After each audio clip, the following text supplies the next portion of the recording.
नमस्कार, मैं हूं विकास सुखीजा। आप देख रहे हैं अब तक टाइम। दोस्तों, आपको बता देते हैं, हरियाणा के मुख्यमंत्री को बाहर से, विदेशों से 15 अगस्त के दिवस पर झंडा फहराने को लेकर धमकियां दी जा रही हैं। ऐसा मामला सोशल मीडिया पर पूरी तरह से वायरल है और जिस भी चैनल्स को देखते हैं वहां पर भी ये मामला बड़ा गरमाई से चला हुआ है। इसी मामले के अंदर आपको बता देते हैं, कांग्रेस के जो राष्ट्रीय सचिव है वीरेंद्र सिंह राठौर का, उनकी तरफ से बड़ा बयान सामने आ रहा है और सीधी बात कर रहे हैं। आखिरकार वीरेंद्र सिंह राठौर का इस मामले के अंदर क्या कहना है। वीरेंद्र जी, आपका बहुत बहुत स्वागत है अब तक टाइम्स के ऊपर। नमस्कार सुखीजा जी, नमस्कार। राठौर साहब, हरियाणा के मुख्यमंत्री को धमकी देने की बातें सामने आ रही है, खालिस्तान ब्रिगेड वालों की तरफ से जो लोग दे रहे हैं। ऐसा मामला बड़ा इस समय हाईलाइट है और पूरा मामला गरमाया हुआ है। आपको क्या लगता है इस पूरे मामले में? देखिए सुखीजा जी, सुबह से सोशल मीडिया पे ये खबरें चल रही हैं कि हरियाणा के माननीय मुख्यमंत्री मनोहर लाल खट्टर जी को कुछ शरारती तत्वों द्वारा धमकी दी जा रही है। परंतु अभी कोई आधिकारिक रूप से कोई बयान सरकार का या पार्टी के की तरफ से, भारतीय जनता पार्टी की तरफ से नहीं आया है। तो मुझे लगता है कि अगर कुछ ऐसा घटनाक्रम घटी है तो ये बड़ा गंभीर विषय है। अगर कुछ ऐसी घटना हुई है तो उसकी गहनता से जांच होनी चाहिए और मैं उम्मीद करता हूं कि सरकार कम से कम इस मामले की जांच, अगर ऐसी घटना घटी है तो जांच प्रॉपर तरीके से करेगी और दोषियों को उचित स्थान पर भेजने का काम होगा। राठौर साहब, आपको लगता नहीं है कि जो खालिस्तान ब्रिगेड वाले लोग हैं ये अपने पांव पसार रहे हैं, कोशिश कर रहे हैं? ऐसी बहुत खबरें सोशल मीडिया पर चल रही है और इधर पूरी जानकारी जो हमारे पास आई है कि सीआईडी ने भी इस पूरे मामले के अंदर जांच शुरू कर दी है। आपको क्या लगता है? देखिए, सोशल मीडिया पे जो खबरें प्रसारित हो रही हैं उनका सोर्स क्या है, इस पे बहुत बड़ा क्वेश्चन मार्क है। और हर एक तरह की खबर सोशल मीडिया पे चलती है। आधिकारिक रूप से ये सरकार का दायित्व बनता है कि जब इस प्रकार की घटनाक्रम हो तो आधिकारिक बयान सरकार की तरफ से आता है। मैं फिर कहूँगा कि सोशल मीडिया पे हो रहे प्रचार प्रसार के ऊपर ध्यान ना दे करके, जब तक सरकार आधिकारिक रूप से ऐलान ना करे कि किस प्रकार से, किस घटना का, कैसे घटनाक्रम घटा है या किस व्यक्ति ने इस प्रकार की धमकियां दी हैं, चाहे वो कोई भी संगठन हो,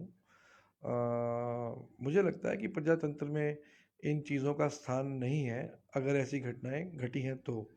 और हम उम्मीद भी करते हैं कि कम से कम अ, इस विषय के अंदर तो सरकार, अगर ऐसी घटना घटी है तो निश्चित रूप से दोषियों को पकड़ने में कामयाब रहेगी। आपको क्या लगता है इस पूरे मामले की जांच किस लेवल पर होनी चाहिए? कौन सी एजेंसी को करनी चाहिए? मुख्यमंत्री की सुरक्षा को बढ़ा देना चाहिए? उनका घेरा कितना बढ़ना चाहिए? नहीं, पहले तो आधिकारिक पुष्टि हो कि ऐसी घटना घटी भी है कि नहीं घटी है। और अगर ऐसी घटनाक्रम घटे हैं तो जो प्रोटोकॉल के तहत, निश्चित रूप से मुख्यमंत्री की सुरक्षा एक बड़ा विषय है। और अगर कोई व्यक्ति इस प्रकार की धमकी प्रदेश के मुख्यमंत्री को देने का काम कर रहा है तो निश्चित रूप से ये गंभीर विषय है और सारे दृष्टिकोणों को ध्यान में रखना चाहिए। राठौर साहब, यदि मैं आपसे करनाल की बात करूं, करनाल में एक रेलवे रोड पर बड़ा लंबा फ्लाईओवर ब्रिज बनाने की तैयारी है। आधिकारिक तौर पर इसकी घोषणा हो चुकी है। आपको क्या लगता है कि जो रेलवे रोड पर फ्लाईओवर बनने जा रहा है उससे शहर के लोगों को लाभ मिलेगा या नुकसान होगा? आखिरकार इसके पीछे का खेल क्या है? देखिए, मुझे इसके अंदर कोई लाभ मिलता हुआ नज़र नहीं आ रहा। और लाभ कम, नुकसान ज़्यादा हमारे व्यापारी भाइयों को होगा। क्योंकि जो करण गेट है, मुख्य मुख्य बाजार है। और गांव देहात से आने वाले जितने भी लोग हैं उनका करण गेट की अर्थव्यवस्था को दौड़ाने के अंदर एक बड़ा अहम योगदान रहता है। गांव देहात के लोग करण गेट के अंदर विभिन्न दुकानों के ऊपर खरीदारी करते हैं। अगर हम इस फ्लाईओवर को बनाएंगे, पहले तो वो जगह बहुत संकरी जगह है जहाँ पे इस फ्लाईओवर की निर्माण की बात की जा रही है। तो निश्चित रूप से एक एक तरफ तो करण गेट के व्यापारियों को भारी नुकसान होगा जी। और दूसरा कोई ज़्यादा लंबा चौड़ा लाभ ट्रैफिक के दृष्टिकोण से इसके अंदर नहीं होने जा रहा। लॉजिक नहीं समझ में आ रहा कि इसका लॉजिक क्या है। जब आपने एक बाईपास शहर की तरफ से, चारों तरफ से निकाल दिया, बाईपास का मतलब ये है कि गांव देहात से आने वाले लोग अगर शहर को से बाहर जाना चाह रहे हैं तो वो उस बाईपास के थ्रू जा सकते हैं। इस फ्लाईओवर का भी मकसद यही है कि वो पूरे शहर को क्रॉस एक बार करा दे। तो इसमें कोई लंबा चौड़ा औचित्य नज़र नहीं आ रहा है, इसकी कोई ज़रूरत महसूस नहीं हो रही। दूसरा ये है कि लोगों की राय लेनी बहुत आवश्यक है। मुझे लगता है कि जब भी हम ऐसे कदम उठाते हैं, अगर उसके अंदर लोगों की राय शुमारी शामिल ना हो, कौन से लोग? वो लोग जो उस इलाके के अंदर काम कर रहे हैं, जिनके छोटे छोटे व्यापार हैं, छोटे दुकानदार हैं, मध्यम वर्गीय व्यापारी हैं, फड़ी वाले हैं, रेडी वाले हैं। जब तक आप उन लोगों की राय शुमारी नहीं करेंगे, तब तक इसे तर्क संगत फैसला कहना बहुत मुश्किल होगा। तर्क संगत फैसला जब ही होगा जब प्रजातांत्रिक तरीके से लोगों की ज़रूरतें और लोगों की राय दोनों उसमें शामिल होंगे। दोनों चीज़ें जब तक शामिल नहीं होंगी तब तक तर्क संगत नहीं कहा जा सकता। हो क्या रहा है कि स्मार्ट सिटी के नाम पर मन मर्जी से पैसे को इस्तेमाल करने की होड़ लगी है, जबकि होना ये चाहिए कि करनाल स्मार्ट सिटी का एक पूरा प्लान करनाल की जनता के सामने रखा जाना चाहिए कि अब स्मार्ट सिटी के कई पहलू हैं। हेल्थ सेक्टर है, एजुकेशन सेक्टर है, शहर की साफ़ सफाई का मामला है, शहर की सड़कों के चौड़ीकरण का मामला है, और मूलभूत व्यवस्थाएं या ज़रूरतों को पूरा करने का मामला है। उसको लेकर के एक रोड मैप अगले 4-5 साल का क्या होना चाहिए, वो रोड मैप अभी तक करनाल प्रशासन की तरफ से अगर आया होता तो वो बहुत बेहतर होता। रोड मैप के ना आने से मन मर्जी के फैसले प्रशासनिक अधिकारी करते जा रहे हैं, और कहीं ना कहीं वो फैसले जब ऐसे हो रहे हैं तो वो फैसले क्योंकि लोगों की राय शुमारी के बगैर हो रहे हैं, तो उन फैसलों का विरोध हो रहा है। तो प्रजातंत्र में जब भी कोई फैसला राय और लोगों की ज़रूरतों के अनुसार होगा तो वो उस फैसले को सभी जनता अप्रिशिएट करेगी। जब कोई भी फैसला लोगों पे थोपा जाएगा तो उसके खिलाफ रिएक्शन होगा। तो इस फैसले में भी जो आम लोगों के अंदर रिएक्शन आ रहे हैं, बाज़ार के रिएक्शन आ रहे हैं, वो इसलिए आ रहे हैं कि लोगों की राय नहीं ली गई और एकदम से घोषणा कर दी गई कि हम ये करने जा रहे हैं। तो प्रजातंत्र में एकदम से की हुई घोषणाओं का कोई स्थान नहीं है। लोगों की राय ही डेमोक्रेसी है, और डेमोक्रेटिक सेटअप के अंदर लोगों को विश्वास में लेना परम आवश्यक है। तो राठौर साहब, बरसात हुई, पहली बरसात हुई, उसके बाद तो बरसात चल ही रही है। शहर की तकरीबन सड़कें जो हैं जर्जर हो गई है। एक पॉइंट निकाला था बाबा भीमराव अम्बेडकर चौक के पास से, उन्होंने सिविल लाइन थाने में से कुछ जगह लेकर एक कनेक्शन बनाया था। वो छोटे से पार्ट की सड़क ही बिल्कुल जर्जर हो गई है। टोटली देखा जाए तो करनाल के अंदर अब गड्ढे काफ़ी हो गए हैं। आपको क्या लगता है कि क्या कारण है कि एक बरसात भी झेल नहीं पाया? देखिए, दो चीज़ें हैं। एक तो लोगों की ज़रूरतों के अनुसार विकास कार्यों का होना, और दूसरा उन विकास कार्यों की मॉनिटरिंग होना। तो मुझे लगता है कि करनाल के अंदर जो मॉनिटरिंग है उसकी बहुत ज़्यादा आवश्यकता है। मॉनिटरिंग नहीं होने की वजह से जो है मनमानी तरीके से ठेकेदार जो है वो काम कर रहे हैं। मॉनिटरिंग ना होने की वजह से क्वालिटी जो है सामान की, चाहे वो सड़कों के अंदर लग रहा है चाहे वो गलियों के अंदर लग रहा है, वो क्वालिटी लगातार गिरती जा रही है, और उसके गिरने की वजह से लोगों के अंदर रोष है। लगातार आपके चैनल के माध्यम से भी और मीडिया के हमारे भाई भी इस बात को लगातार उठा रहे हैं कि शहर की गलियों की हालत बहुत ज़्यादा ख़राब है। परंतु बेहतर होता कि सरकार इस ओर ध्यान दे और मॉनिटरिंग के प्रोसेस को और ज़्यादा तेज करे। जब सरकार ये फैसला कर लेती है कि हमने मॉनिटरिंग बिल्कुल नहीं करनी, तो कहीं ना कहीं वहाँ पर नीयत के ऊपर बड़े सवालिया निशान खड़े हो जाते हैं।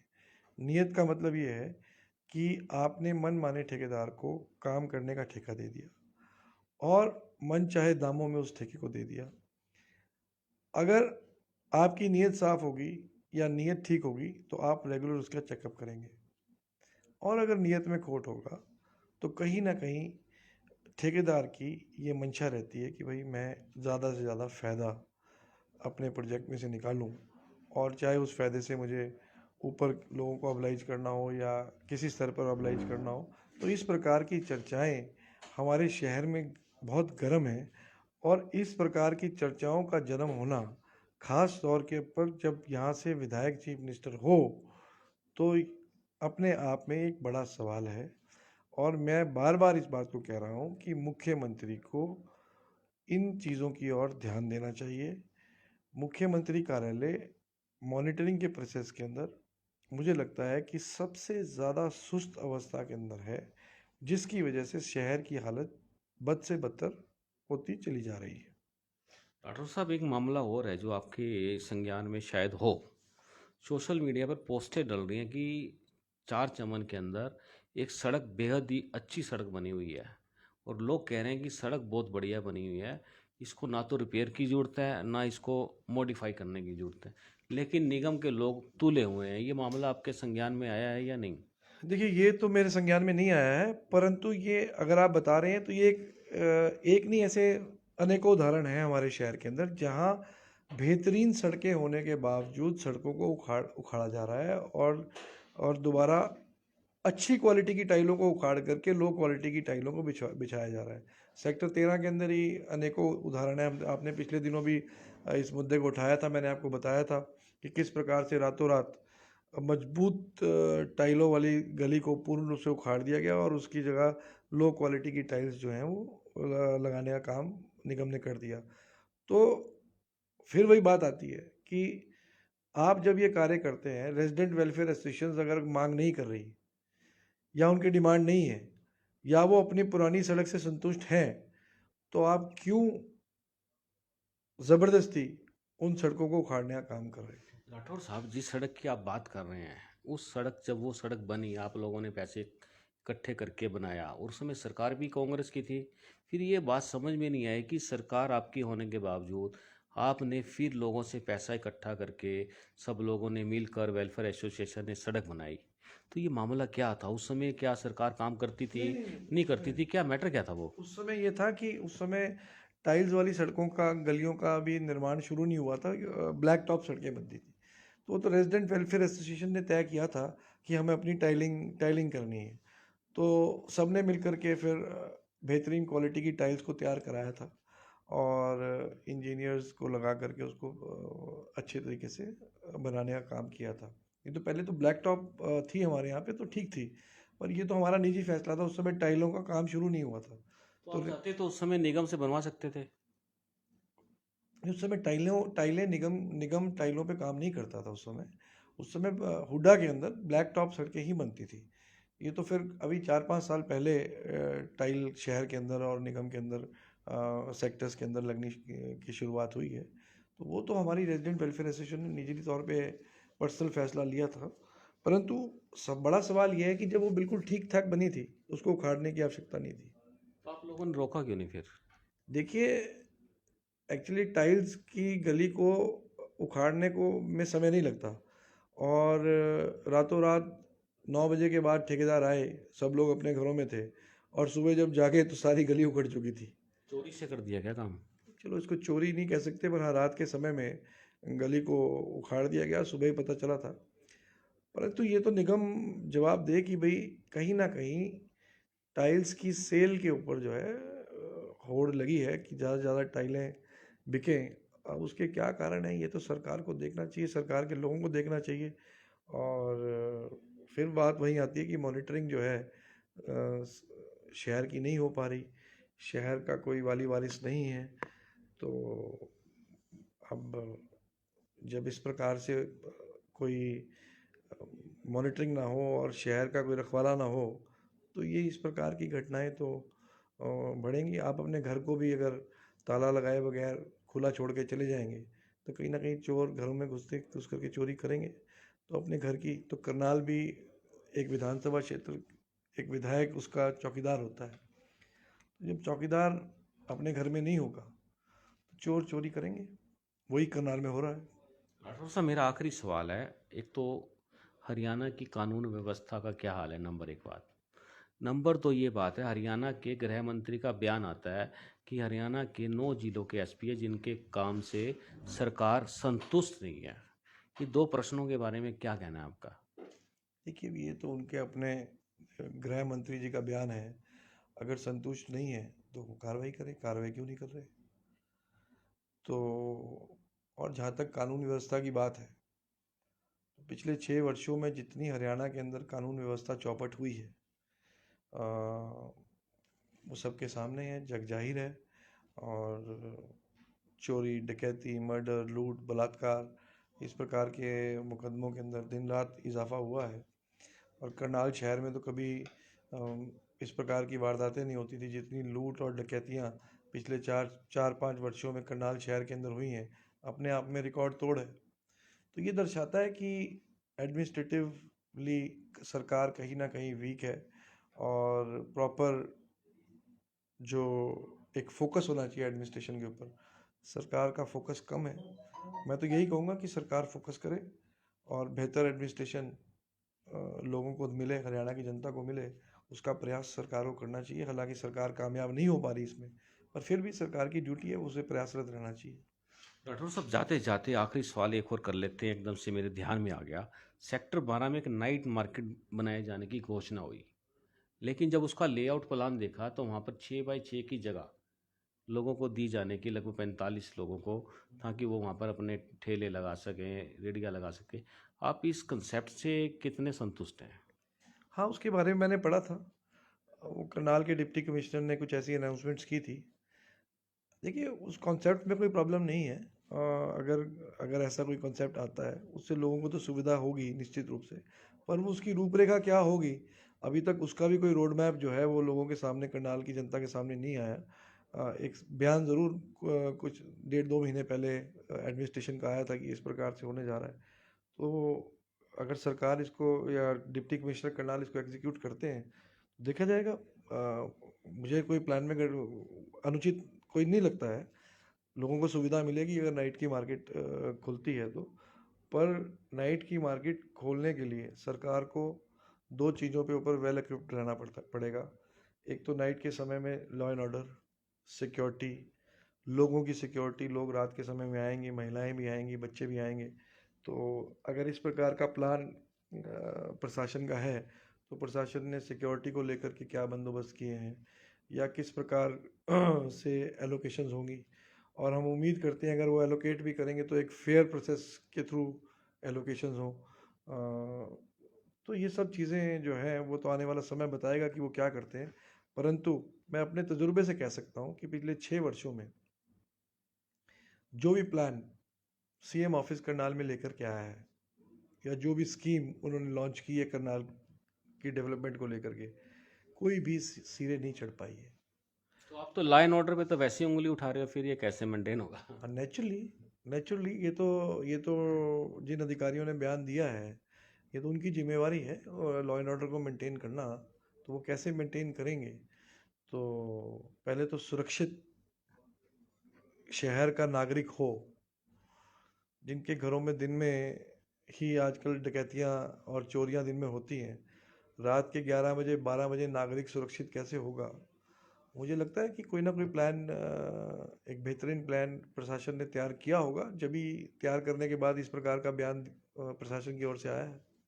आपको अगर यदि हम कहें कि इस पूरे मामले के अंदर यस और नो में आपको क्या लगता है, ये कंसेप्ट सक्सेस होगा, हाँ या ना? देखिए, नाइट मार्केट्स का कॉन्सेप्ट कोई करनाल करनाल में नहीं, हमने देश में कई जगह देखा है और कई जगह सक्सेसफुल भी है। सारा डिपेंड करता है कि एडमिनिस्ट्रेटर की विल क्या है उसको एग्जीक्यूट करने की। तो नाइट के समय में अगर सुरक्षा के दृष्टिकोण से प्रशासन उचित तैयारियां करता है तो कंसेप्ट कामयाब भी हो सकता है और होते भी हैं। परंतु पास्ट एक्सपीरियंस को देखते हुए मैं कह सकता हूँ कि ये बड़ी चुनौती होगी। थोड़ी जल्दबाजी प्रशासन की तरफ से लगती है, क्योंकि आज तक तो कोई जो भी प्रोजेक्ट प्रशासन ने ऐलान किया है उस प्रोजेक्ट को तकरीबन तकरीबन कोई फेयरली अगर सफलता एग्जीक्यूट नहीं कर पाए। तो सारी नेकी की दीवार ढह गई। कल मैं देख रहा था वो गांधी चौक के ऊपर जो मार्बल का एक कटआउट तैयार कराया है, तो उसके पीछे अगर आप जा कर के देखो तो कूड़े के ढेर के अंबार लगे हैं। अब वो मार्बल का कटआउट क्या कूड़े के ढेर के अंबार को ढकने के लिए था, या उसकी क्या रेलेवेंसी थी, आज तक हमें समझ में नहीं आया। तो ऐसे अनेकों कार्य हैं जो सरकार ने किए। अब दीवार के ऊपर मानचित्र बनाए गए हैं, बहुत चित्रकारी चल रही है। देश के महान लोगों के चित्रों को पुलों के नीचे बनाया जा रहा है, परंतु देश की महान विभूतियों के चित्र दीवार पे लगे हों, और तो सरकार को इन चित्रों को बनाने से पहले ये भी जिम्मेवारी लेनी चाहिए कि उन चित्रों का असम्मान नहीं होना चाहिए। लोग पान खा करके वहाँ थूक देते हैं। तो ये सारी चीज़ें हैं कि एक लॉजिकल तरीके से एडमिनिस्ट्रेशन को काम करना चाहिए, और हर काम करने के लिए एक उचित जगह उचित स्थान पर ही जब काम किया जाता है तो वो उचित लगता है। तो यहाँ तो प्रशासन ना तो कोई स्थान निश्चित करता, ना उचित काम निश्चित करता। जो मन में आ रहा है वो करने का काम प्रशासन कर रहा है, इसलिए जो है शहर के अंदर अफरा तफरी का माहौल है। राठौर साहब, आपने हमसे बात की है, बहुत बहुत धन्यवाद। धन्यवाद सुकीता जी। दोस्तों, ये थे कांग्रेस के राष्ट्रीय सचिव वीरेंद्र सिंह राठौर। दोस्तों, आपने देखा किस तरह से प्रश्न चिन्ह लग जाते हैं। हम चाहेंगे आप इस खबर को अधिक से अधिक लाइक और शेयर करें। आप देख रहे हैं अब तक टाइम्स। मैं हूं विकास सुखीजा, अपने साथी कृष्ण के साथ। नमस्कार, जय हिंद, जय भारत।